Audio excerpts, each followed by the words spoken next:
অসম দিৱসৰ শুভেচ্ছা ও অভিনন্দন জ্ঞাপন কৰিছোঁ। আমি সকলোৱে জানো 1228 খ্ৰীষ্টাব্দত চাউলুং চুকাফা ডাঙৰীয়া অসমলৈকে আহিছিল। আমি সকলোৱে চাউলুং চুকাফা ডাঙৰীয়াক অসমৰ মহান ৰজা হিচাপে প্ৰত্যেক দিনাই শ্ৰদ্ধা জ্ঞাপন কৰি আহিছোঁ।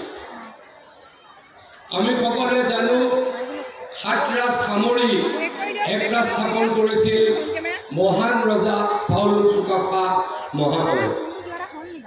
আমি সকলোৱে এইটোও জানো যে নিজৰ দেশ ত্যাগ কৰি অসম মাতৃৰ ধৰাত ভৰি দিয়াৰ পাছত নিজৰ দেশৰ সকলো ব্যৱস্থা পাহৰি অসম মাতৃৰ ব্যৱস্থাক আঁকোৱালি লৈ অসমক আগুৱাই লৈ যোৱাৰ কাৰণে ব্ৰতী হৈছিল আমাৰ শ্ৰদ্ধাৰ সন্মানৰ আদৰৰ ৰজা চাউলুং চুকাফা ডাঙৰীয়া।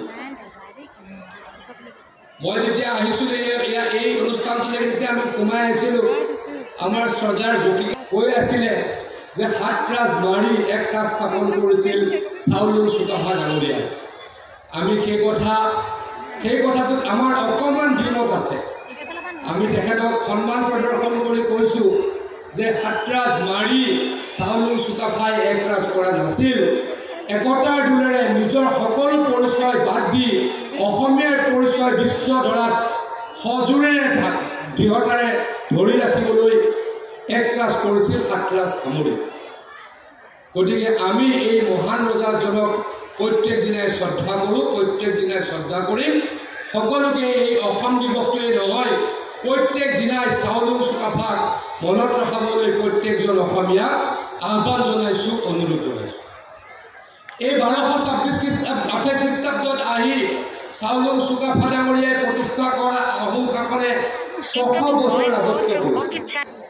এই 600 বছৰত অসমখনক একতাৰে দোলেৰে বান্ধি অসমক আগুৱাই লৈ যাবলৈ আহোম সাম্ৰাজ্যই প্ৰচেষ্টা কৰিছিল। আহোম সাম্ৰাজ্যৰ সকলোতকৈ ডাঙৰ কৃতিত্ব আছিল যে মোগলক অসমত কেতিয়াও আহোম ৰাজত্বই সোমাব দিয়া নাছিল।